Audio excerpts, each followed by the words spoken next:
Hello everyone, welcome to JNT online classes. आज की class बहुत ही स्पेशल होने वाली है क्योंकि आज की क्लास में मैं आपसे ये शेयर नहीं करूँगी कि बच्चों को क्या सिखाना है, कैसे सिखाना है। मैं आपसे ये शेयर करूँगी कि बच्चे क्या मिस्टेक्स करते हैं अपने एग्ज़ाम में जिनकी वजह से उनके मार्क्स कट जाते हैं। बहुत ही इम्पॉर्टेंट चीज़ है ये, क्योंकि हम बच्चों को सिखा तो देते हैं लेकिन हम ये नहीं सोच पाते कि बच्चे गलतियाँ क्या क्या कर सकते हैं। क्योंकि अगर हमें ये एज अ पेरेंट या एज अ टीचर हमें ये पता चल जाए कि बच्चे क्या गलती कर सकते हैं तो हम थोड़ा सा ध्यान दे के उन चीज़ों को समझाएंगे ताकि बच्चे वो मिस्टेक्स ना करें। इसी के साथ करते हैं आज की वीडियो स्टार्ट करने से पहले अगर आप मेरे चैनल पर न्यू हैं तो कर लीजिएगा सब्सक्राइब, और अगर वीडियो पसंद आए तो लाइक करना ना भूलें। So let's start.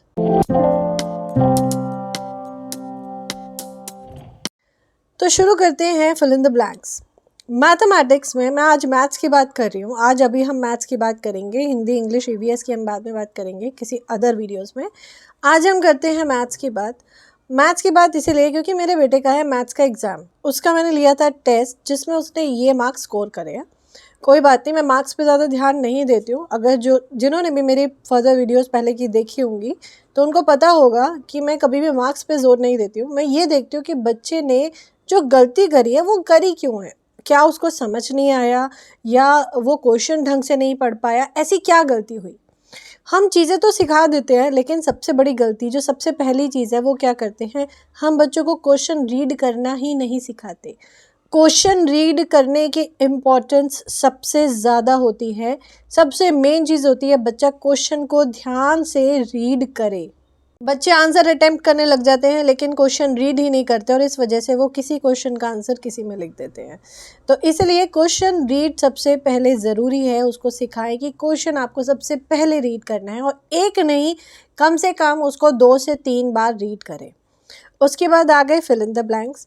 अब फिल इन द ब्लैंक्स में जहाँ पे एक एक ब्लैंक है वो तो बच्चे ने कर लिया, लेकिन जिसमें 2 फिल इन द ब्लैंक्स है उसने ध्यान ही नहीं दिया कि यहाँ पे 2 ब्लैंक्स थे।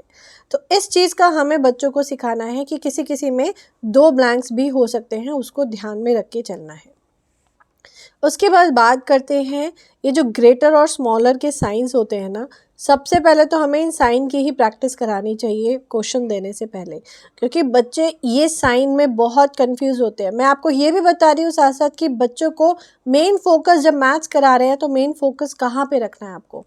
तो बच्चों को साइन जो है वो बताने हैं और एक बार नहीं कम से कम 10 बार प्रैक्टिस कराइए, क्योंकि बहुत से बच्चे ये साइन में अभी भी कंफ्यूज होते हैं। ठीक, आगे बढ़ते हैं नंबर नेम्स। नंबर नेम्स में क्या होता है, जब हम इस तरह से देते हैं कि हमने न्यूमरल्स लिख दिया, उनके नंबर नेम्स लिखने हैं, तो वो तो बच्चे आसानी से कर लेते हैं। लेकिन जब हम उल्टा देते हैं, अपोजिट देते हैं, हम यहाँ पे नंबर नेम्स लिख देते हैं और न्यूमरल्स लिखने को बोलते हैं, मानिए या ना मानिए बच्चा सबसे ज़्यादा गलती वहीं करता है। और स्पेशली अगर वो 3 डिजिट या 4 डिजिट के नंबर्स होते हैं उसमें बच्चा ज़रूर गलती करता है। तो उनको वो प्रैक्टिस आपको सबसे पहले करानी है। आगे बढ़ते हैं।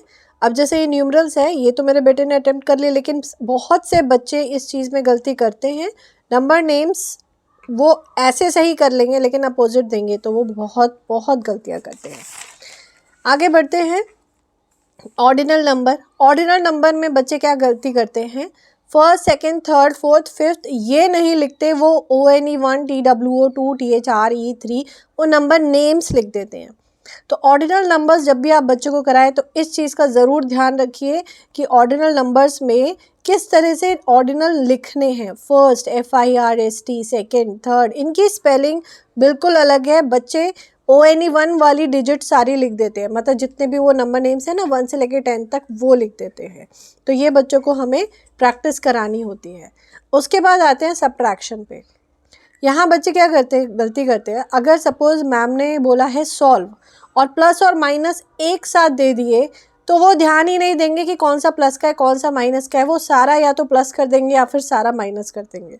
यहाँ पे बच्चों को आपको सबसे पहले ये बताना है कि साइन पे ध्यान दो कि साइन क्या है। वो बच्चे डिजिट्स पे ध्यान दे देते हैं, ये डिजिट से सॉल्व करना शुरू कर देते हैं, वो साइन पे ध्यान ही नहीं देते कि साइन प्लस का है या माइनस का है। शुरू से जब से आप एडिशन सब्ट्रैक्शन सिखाते हैं या फिर एग्ज़ाम की प्रिपरेशन बच्चों को करा रहे हैं तो उनको बोलिए कि सबसे पहले जो साइन दिए हुए हैं उन पे ध्यान देना है। उसके बाद what comes after, between and before. यहाँ पे देखिए क्या गलती हुई है ना, यहाँ पे मैं ठीक कर देती हूँ बिफोर।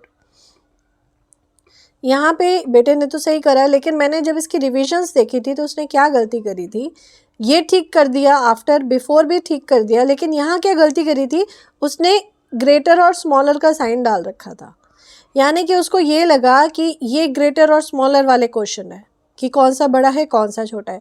तो हमें ये चीज़ ज़रूर बतानी है कि आपसे क्वेश्चन ध्यान से पढ़ो, पूछा क्या गया है उसके अकॉर्डिंगली आपको आंसर करना है। आगे बढ़ते हैं नेक्स्ट। उसके बाद है शेप्स। अब शेप्स क्या होता है, हम बच्चों को जो सिखाते हैं, हम क्या करते हैं बच्चों को ऐसे सिखाते हैं, ये बताओ स्क्वायर बन गया, अब लिखो स्क्वायर, आपको स्पेलिंग याद करनी है और स्क्वायर लिखना है, ठीक है। लेकिन हम उनको उल्टा नहीं सिखाते, हम सिर्फ जो शेप्स हैं उनके सिर्फ नाम लिख के दें और बच्चों को खुद ही ड्रॉ करना हो। आप अपोजिट, हर चीज़ का अपोजिट ज़रूर करवाइए। आप आंसर्स लिख के दीजिए, बच्चों को बोलिए शेप्स लिखने को, और शेप्स लिख के दीजिए, बच्चों को बोलिए ड्रॉ करने को। इस तरह से आप उनको प्रैक्टिस कराइए शेप्स की। आगे बढ़ते हैं टेबल्स। अब टेबल में बच्चे क्या गलती करते हैं, देखिए सबसे इम्पॉर्टेंट, वैसे तो बच्चों को टेबल्स लर्न इजीली हो जाती हैं, कुछ कुछ बच्चे जो लर्न नहीं होती, बच्चों को ना अलग से बिठा के टेबल आप कभी याद मत कराइए, बच्चों को चलते फिरते टेबल बोलिए उनके साथ, जैसे क्विज़ होती है ना, क्विज़ की तरह बच्चों के साथ टेबल्स में खेलना है। बच्चे क्या गलती करते हैं यहाँ पे, जैसे अब यहाँ पे 8 का आंसर आता था लेकिन नहीं लिखा क्योंकि कंफ्यूज हो गया। डॉजिंग टेबल बीच बीच में से होती है ना, तो यहाँ पे आपको क्या करना है, बच्चों को जब टेबल लर्न करवाएं तो हमेशा डॉजिंग ही पूछे, मतलब उनको टेबल्स ही आपको ऐसे पूछनी है बीच बीच में से, उनको सीक्वेंस में मत पूछिए कभी भी, उनको टेबल हमेशा बीच बीच में से पूछिए। अब आते हैं असेंडिंग डिसेंडिंग पे। यहाँ पे मैं एक मिस्टेक बताती हूँ, वैसे इस क्वेश्चन में नहीं है लेकिन जो बच्चे मिस्टेक करते हैं वो मैं आपको बताती हूँ। अगर मैंने क्वेश्चन में उल्टा दे दिया, सपोज़ मैंने यहाँ डिसेंडिंग ऑर्डर लिख दिया, यहाँ असेंडिंग ऑर्डर लिख दिया, तो बच्चे हमेशा यही गलती करेंगे कि फर्स्ट क्वेश्चन में वो असेंडिंग करेंगे, नीचे डिसेंडिंग करेंगे, क्वेश्चन को रीड ही नहीं करेंगे। तो ये हमें बच्चों को, इसीलिए यही कारण होता है कि बच्चों को क्वेश्चन रीड करने की आदत क्यों डालनी पड़ती है, कि क्वेश्चन को बार बार पढ़ो कि क्वेश्चन आपसे कह क्या रहा है उसको समझो। तो असेंडिंग डिसेंडिंग कभी कभी आप उल्टा करके देखिए, मतलब बच्चों को जब दे रिवीजन में तो डिसेंडिंग पहले दीजिए, असेंडिंग बाद में दीजिए। और जब भी आप बच्चों के मैथ्स के रिविजन्स देखेंगे या फिर मैथ्स के क्वेश्चन पेपर जो बच्चे आंसर शीट करके आते हैं, कभी पीटीएम में देखिएगा, जितनी मिस्टेक्स मैं आज आपको बता रही हूँ ना, मैक्सिमम 99% यही मिस्टेक्स आपको मिलने वाली हैं बच्चों के एग्जाम शीट में। उसके बाद है एडिशन। यूजुअली बच्चों को ये जो सीधे सीधे एडिशन होते हैं ना, ये जल्दी से आते नहीं हैं, मतलब आते इन द सेंस कि वो सीख नहीं पाते, वो ऊपर नीचे वाले एडिशन तो सीख लेते हैं लेकिन इस तरह से नहीं सीख पाते। इस तरह से सिखाने का सबसे आसान उपाय यही है कि 0 के डिजिट्स उसको दीजिए और रुपीज़ में दीजिए, और रुपीज़ में देंगे तो वो जल्दी लर्न भी कर लेगा। अभी जैसे यहाँ पे आंसर तो लिखा है लेकिन रुपीज़ का साइन नहीं लगा है जिसके मार्क्स कट सकते हैं। आगे बढ़ते हैं नेक्स्ट। अब यहाँ पे एडिशन है, एडिशन में गलती कर दी, एक सब्ट्रैक्शन में गलती कर दी, जबकि ये चीज़ें आती थी। सब्ट्रैक्शन में सेम मिस्टेक ये बच्चे बहुत करते हैं, ऊपर 0 हुआ तो या तो 0 ही लिख देंगे या 5 का 5 लिख देंगे, बिना बोरो किए वो सॉल्व कर देते हैं अगर ऊपर 0 होता है तो इस तरह के क्वेश्चन कम से कम 20-30 क्वेश्चन आप उनको प्रैक्टिस कराइए। उसके बाद अगेन टेबल्स हैं। अब टेबल में यहाँ क्या करा, ये लाइन तो कंप्लीट कर दी लेकिन ये देखा ही नहीं कि यहाँ भी क्वेश्चन लिखा था। अब क्वेश्चन अटेम्प्ट करते समय सब जगह देखना है ध्यान से, ऐसा ना हो कि आधा इधर है आधा इधर है, उस चीज़ को बहुत ही ध्यान में रख के चलना है। और बाकी वही चीज़ें रिपीट थोड़ा सा मैंने कराई जो ऑलरेडी मैं करा चुकी थी। तो ये थी आज की वीडियो जिसमें मैंने आपके साथ ये शेयर करा कि बच्चे मिस्टेक्स क्या करते हैं, क्योंकि हमें ये ध्यान देना बहुत ज़रूरी होता है कि बच्चा गलती क्या कर सकता है। हम सिखा तो देते हैं लेकिन हम ये नहीं समझ पाते बीइंग अ पेरेंट कि बच्चा गलती क्या करेगा, उसमें क्या उससे मिस्टेक हो सकती है। तो आज जो मैंने आपको मिस्टेक्स बच्चों की बताई है ना, प्लीज़ थोड़ा सा इन मिस्टेक्स को ध्यान में रख के एक बार रिविज़न करा के देखिए और फिर उसके मैथमेटिक्स के स्कोर देखिए।